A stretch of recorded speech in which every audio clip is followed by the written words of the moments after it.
social media, sikat na journalist na si Katunying Taberna, pinagtatawanan ang pagtakbo ng tatlong Duterte, sina Baste, Pangulong Rodrigo Roa Duterte.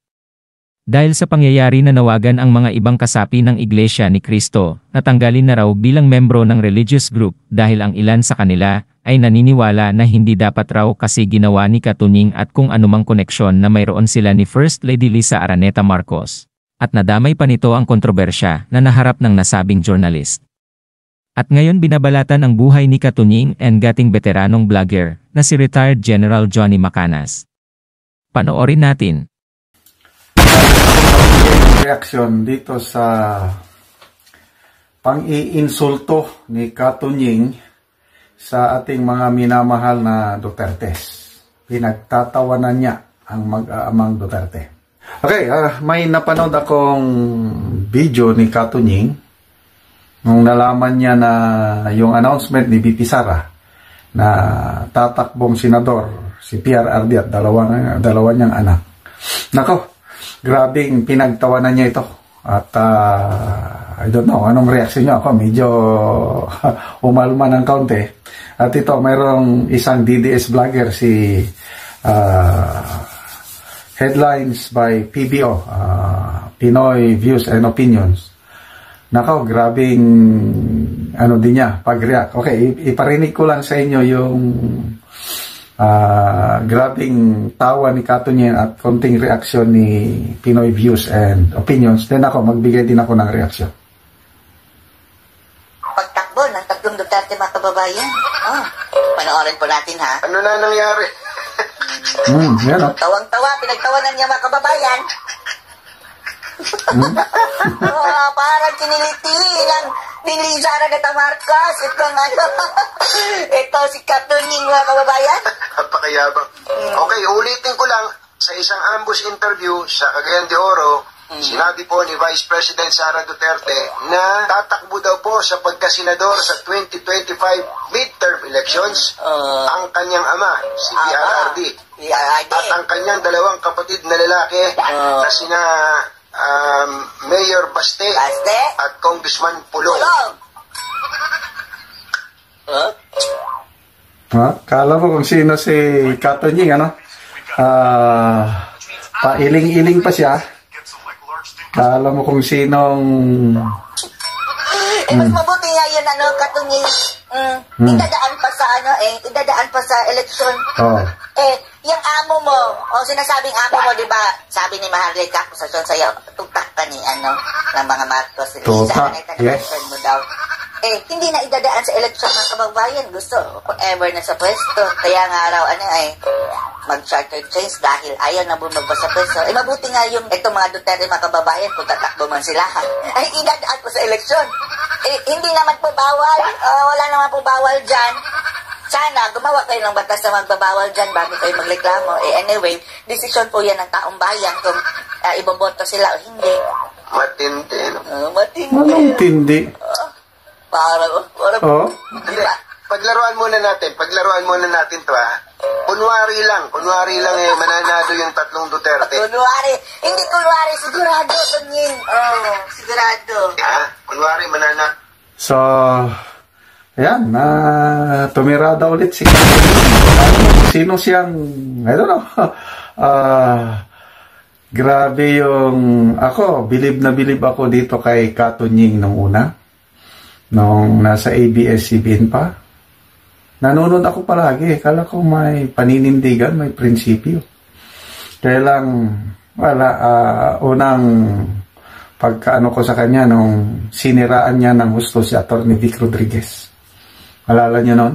Kung ano-anong paratang na ibinato kay Atty. Vic. Yung pala, walang katotohanan yun. Well-funded na demolition job kay Atty. Vic. Ngayon, napag-alaman natin na yung amo ni Katunying ang nagpatanggal kay Atty. Vic. Kaya inunahan ni Atty. Vic, nag-resign. Kasi ang mga appointments hindi kakalusot kay Atty. Vic. Siya na yan, Michael Ma. Hindi pa na inaugurasyonan ang presidente, June 30 yung inaugurasyon, At sa second week of June, nandyan na yung papeles ni Michael Ma. Gagawing special envoy to China. Sabi niya, Atty. Vic na, hindi ko yan pinalusot, hindi pwede yan. Sino pa? Yung si Millionario Robles, ganun din. So, ang daming gustong ipa-appoint. Yung mga pinagkautangan nila sa eleksyon, yung pera, ay hindi, pinapalusot ni Atty. Vic. Kaya mayroon akong nabasang mga comments na nagkasagutan daw si Atty. Vic at saka si First Lady, yung amo ni Tunying, na hindi man kayo ang aking boss, si BBM ang aking boss, something like that. Kaya yun, nagalit ang First Lady, kaya gumawa ng kung ano-anong ginawa para siraan si Atty. Vic, kaya umalis na lang si Atty. Vic. Oh, yun ba ang klaro na kaibigan ni Katunying? Tapos, pag ganun-ganun pa niya, tama si Pinoy Views and Opinion. Wala pa namang enabling law. Nakalagay po sa konstitusyon na bawal yung ganun Kaya lang, ang mga mambabatas ayaw nilang magpasa ng enabling law para maisakatuparan yung sinasabi sa konstitusyon. So, anong masama doon? Cayetano, magkapatid. Estrada, magkapatid. Villar, mag-ina, nandyan. Tulpo, later on, itong 2025, ang taas ng rating yung dalawa pang Tulpo, Ben Tulpo at saka si Erwin Tulpo. Baka tatlong magkakapatid. Nandyan. Eh, bakit yung pag-initan si PRRD at dalawa niyang anak? Pabayaan nyo lang. Pailing-iling pa kayo. Sakali daw manalo. Ay, nako. Parang natakot na sila kasi sigurado si Tatay Digong, sigurado si Baste, sigurado itong si Pulong.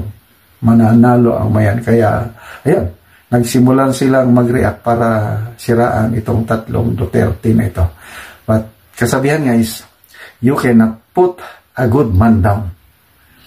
Yung bumoto kay BP Inday Sara na 32 million, I tell you, halos lahat yan mapupunta ang boto nila dito sa tatlong magkakapatid.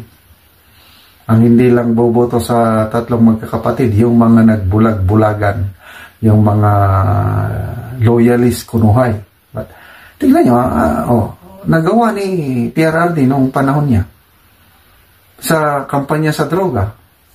Lahat nagsasabi na bumuti ang kalagayan sa problema ng droga panahon niya. Ngayon, bumalik sa West Philippine Sea. Wala tayong sigalot noon sa China. Ngayon, malapit na tayong makipaggera sa China dahil sa tapang-tapangan ng administrasyon ito na grabing pagkadikit na sa Amerika. Ano pa? Build. Yun, kinokopya lang ng administrasyon ito yung build. So, kung ano ang itinanim, yan din ang iyong aanihin. Kaya ang mga Duterte, nagtatanim ng kabutihang loob, may malasakit sa kapwa. Kaya huwag kayong magtataka. Tatlong Duterte nasa Senado. Kaya natataranta na ang kasi lalong dadaming sakit sa ulo nila pag nasa Senado ang tatlong mag-aama. Nako, lalong mapupurnada si Speaker Martin Romualdez, yung mga gustong-gusto niyang mga batas na isa batas. Ngayon nga, nahirapan na nga sila eh. How much more kung nandyan yung tatlong Duterte? So, humanda sila. At good luck. Mga minamahal naming mga Dutertes, kailangan kayo ng taong bayan. Go para ipaglaban natin ang bayang ito na inaalipusta o imbes na bayan babangon muli, lalong binabaon dahil sa inuuna ang sarili bago ang taong bayan. Bigyan ko kayo ng update tungkol sa kaganapan sa politika sa ating bansa. Nagulantang ang political landscape sa ating bansa nung biglang nag-resign si VP Sara na DepEd Secretary. Then, sinundan niya ng kanyang announcement na tatakbong pagkasenador ang kanyang tatay at dalawa niyang kapatid. So, maraming umaasa na si BP Sara na ang BP Sara na ang leader ng oposisyon. So, ito po ang mga twist of events, sa headlines ng Philippine Star, ang title, Vice President Sara rejects tag as opposition leader. Ayaw niya maging leader ng oposisyon. Bakit? Ito, Vice President Sara disagreed with claims that she is now the leader of the opposition against the Marcos administration. Yan. So bakit? Mamaya may paliwanag. And then, si PRRD nagsabi na he would not run for Senate seat. Hindi siya kakandidatong senador sa May 2025 midterm election. So, taliwas sa pronouncement ni BP Sara. Okay, so, yan po ang mga twist. Ano ba ito? Huwag po kayong ma-confuse, Kasi parte ito sa politiko. Konting strategy. Talagang ganyan ang style ng mga Duterte. Okay? Confuse the enemy. Something like that. Okay. So, ito ang sabi ni BP Sara dahil ayaw niya na maging leader ng oposisyon. Sabi niya, based on my work, my character, and my principles, I don't act for the benefit of the administration or the opposition or for politics. Wow! Tingnan nyo character, work, and principles. Ayoko, sabi niya, I don't work for BBM administration, I don't work with opposition, meaning yung liberal, dahil sila yung mainstream opposition, or politics. Hindi ako nagtatrabaho dahil sa politiko. Wow! Napakagandang statement. Sabi niya, kanino siya nagtatrabaho? Ano yung pundasyon o dahilan sa kanyang pagtatrabaho? Kanino siya nagtatrabaho? Sabi niya, I work based on whatever is beneficial to the people and whatever is rightful to them. Wow! Sabi ko, ito ang tunay. Sana all. Sana lahat ng mga government leaders natin, elected man or appointed, ganito, magtrabaho kung ano ang maganda para sa mga tao at kung ano ang tama. So, dalawang bagay yan. Pwedeng nagtatrabaho ka, beneficial, kailang mali naman. Example, ayuda. Nakakatulong man yun sa tao, kailang mali dahil ginagamit yung ayuda para sa People's Initiative. May deception. So, believe ako dito sa ating Vice President, talagang may prinsipyo, may character, may value, may GMRC. So, sana all ganito. And I believe her. Kasi yung pagiging DepEd secretary niya, alam naman lahat kung paano siya magtrabaho doon. Siya ang DepEd ang may highest satisfaction and trust rating sa lahat ng government agencies. So that speaks of her character, of her principles. Ang daming nalungkot ng mga teachers pag-resign niya. Sinasabi ni Congresswoman Castro na wala daw nagawa. Si BP Sara, well, karapatan niya yun. Kailang, wala siya sa loob ng DepEd.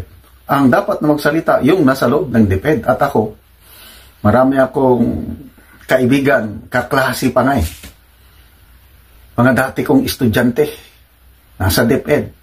And halos lahat sila, hindi naman lahat, halos lahat, they speak of so many good things sa nagawa ni BP Sara sa DepEd. So bakit siya nag-resign? Sabi niya, it's not because of my weakness or ano. This is for the benefit of the teachers and the learners. Kaya nag-resign siya. Sa nakikita ko parang, although walang klaro, ako parang iniipit ang budget.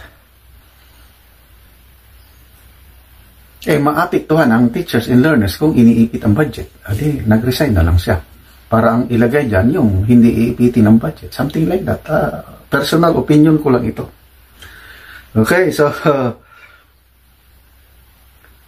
ito naman, si Tatay Digong. Hindi siya tatakbo na presidente. Sabi niya, you believe in die? She made a fool out of you. Where can you see a father and his 2 sons in the Senate? So, doon, may press conference siya sa Tacloban City.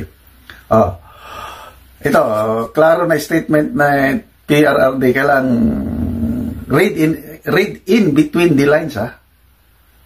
Hindi yung kung ano yun na yun. No. Style Digong. Remember, noong 2016, ayoko, hindi ako magkandidato. Kaya at the end, biglang nag-switch, kandidato siya, nanalo. Mga ganun. Sabi niya, I will not return to politics. I'm done. I'm old. I don't have money to spend. Yabang lang. Meron ako. Alis, inaamin niyang mayabang. Mayabang sa salita. Ano sa tingin niyo? Ano bang edad ni Tatay Digong? 80 na, no? Ang alam ko, nag-80 na. Going 81 siya. Tama ba? Kaya pa ba niya? So, yun ang big question. Yung kanyang health. Kung kaya pa ba niya. Kaya maybe physical, hindi na, but kung talino, siya pa ang kanyang mind. Puso, lalo na. So, yung katawan lang. So, let's wait and see kung ano ba talaga. Kasi, alangan naman na lulukohin tayo ni BP. Kaya maraming nagsasabi na, huwag kayong maniwala lahat yan. Sabi, sino bang nagsabi? Si ex-Senator Lacson. Maraming mga political analysts na nagsabing ganun nga, they're just testing the waters. Testing the waters. Magbigay ng ganyang statement para tignan nila ang reaksyon ng taong bayan. Ano pa? Filipinos should not believe the Vice President. Ano ba naman itong tatay nito? Filipinos should not believe the Vice President because she is just like me. But I have mellowed down since I'm old. Okay. Huwag natin daw paniwalaan si BP Sara. Anyway, yan na po ang style Duterte. Napaka-exciting. Kailang balikan ko yung yung prinsipyo ni BP Sara na hindi ako magtrabaho para sa administrasyong Marcos. Hindi ako magtrabaho para sa oposisyon, yung liberal. Hindi ako magtrabaho para sa mga politiko. Nagtrabaho ako kung ano ang maganda sa taong bayan at kung ano yung tama. Yan ang kailangan nating leader, and I believe on her sincerity. Kasi meron din yan, yung leader, kunuhay, ang galing niyang magsalita. Ang daming pangako, magandang pakinggan, kaya lang halos walang nagagawa. So speech only, no action. We need leaders like BP Sara. Mabuhay ang ating Vice President. At yun na nga mga kababayan, ano na ang masasabi mo? Kung mayroon kayong hinaingat komento patungkol sa balitang ito, please comment down below. Pag-uusapan natin yan sa comment section. At kung nagustuhan nyo ang video, ay huwag kalimutang mag-like at i-share na din para mas marami pang makaalam at umabot ito sa marami sa ating mga kababayan. Maraming salamat po!